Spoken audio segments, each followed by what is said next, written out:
What is the most powerful trait we have? You need power, speed. Let your imagination do the rest.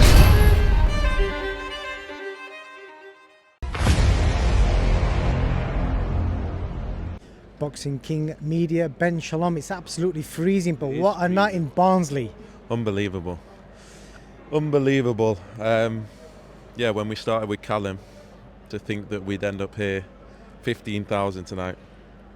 It was a scary fight. He got dropped. Zucker had a lot of power there, and his left hand caused him a few problems, but as Callum does, he came through. Unbelievable uppercuts at the end, and what a finish. But I have to say, the fans, it was unbelievable. That fight, obviously, early on, 2 knockdowns. To be honest, going into rounds 4, 5, did you really think he'd be able to pull it out? I always believed that Callum would come through, but it was a tough fight. And Zucker has got 18 knockouts out of 21 wins for a reason. He's got a lot of power. He's got a lot of heart. Italians always come to fight, and that's what it was. And Callum had to come through some difficult moments. And I think that's what Callum does. He overwhelms you, but he's a come-forward fighter, and he's going to get caught sometimes, and he did. But he was always in control. And other than the knockdowns, he won every round, but the finish at the end was unbelievable. And I said, that uppercut was dangerous, and if he'd have used it earlier, I think he'd have got him out of there quicker. But yeah, delighted for him, delighted for his family. His family have been through a lot as well, and just to see the whole family come together, see his parents in front of everyone that they know in the hometown and everything they've been through, the sisters, the brothers, his fiancée and everything. It was an emotional night for him. It must be a big for you as a promoter, because to pull that off, because obviously when you're putting stadium shows on, you almost kind of putting your conkers on the line, aren't you? I've heard that term before. It's a lot that goes into it financially. Yeah, and for the team, and like to set up, Barnsley aren't used to doing full outdoor stadiums like this. It's not like Spurs, it's not like Wembley, it's not like other stadiums that we've been. This is a new experience for them.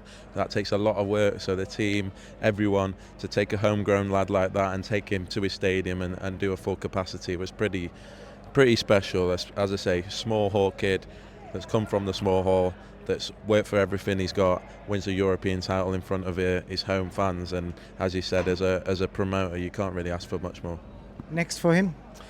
Look, a lot of people are talking about the Mark Jeffers fight, but he had a really tough fight against Sean Hemphill. Mark did get married in his preparation, which made things difficult. Mark did, and yeah, I'd gutted for Mark, because he's a better fighter than that. But Sean Hemphill is a tough fighter. He took Williams, scored the full rounds. He's then had 2 big wins since.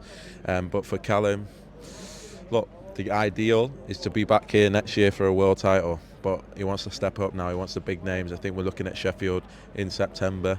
And look, he could sell out any arena now in Yorkshire. So once you can do a stadium, you can do any arena. And big night, I think September, October.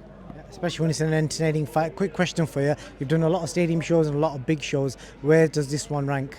You know what? It reminds me a little bit of Chris Billingsmith, because when we went down to Bournemouth, and people forget when we signed Chris, he was sort of languishing around the European level, just touching European level, and we started in Bournemouth, and then we got to the stadium. But Callum's doing it in unbelievable record time.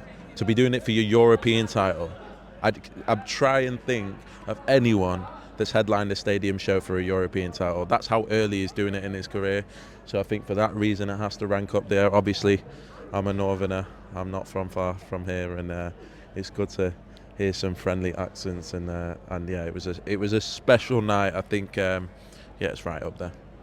Got to ask you some other stuff as well, Ben. Earlier today, Daily Mail reported an article basically suggesting that your deal with Sky's come to an end. They won't be extending the deal. I know you said you've got some big news, so can you kind of clarify and maybe react to that article and give fans a bit of an update? Because after what you've done there today, there's no way Sky Sports want to be walking away from that.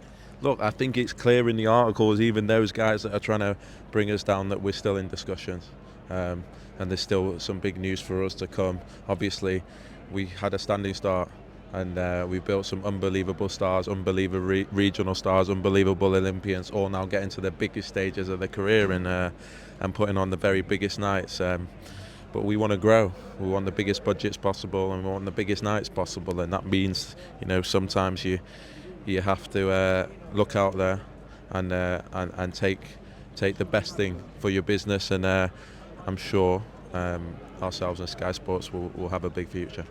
So as of right now, there's no concrete decision made on the Sky thing? We're still in talks with Sky, but we have a big announcement to come soon.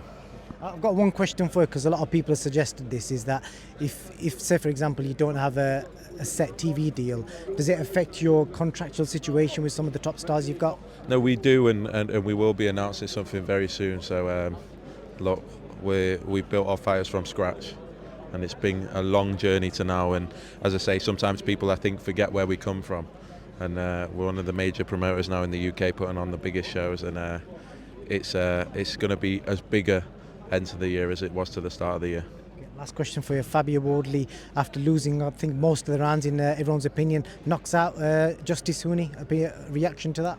Listen, he is so dangerous, even when he's not winning fights. Maybe not the most skilled, maybe not the most talented heavyweight, but he can bang, and Fraser found that out in the first round. I think a lot of fighters are gonna win rounds against him and do very well against him, but can they get to the end of the 12 rounds? And I wasn't surprised to see that. I did think HUNI would possibly win the rounds, but could he avoid a finish like that? So credit to Fabio. Another win for Frank Warren over Eddie Hearn. I'm sure Frank will enjoy it, but no, it's good. Look, 2 British stadium shows, 2 local lads from principalities, not from London, not from Manchester, but out in the sticks, so to speak. So shows where British boxing is right now. Ben Shalom, thank you for your time. What is the most powerful trait we have? You need power, speed. Let your imagination do the rest.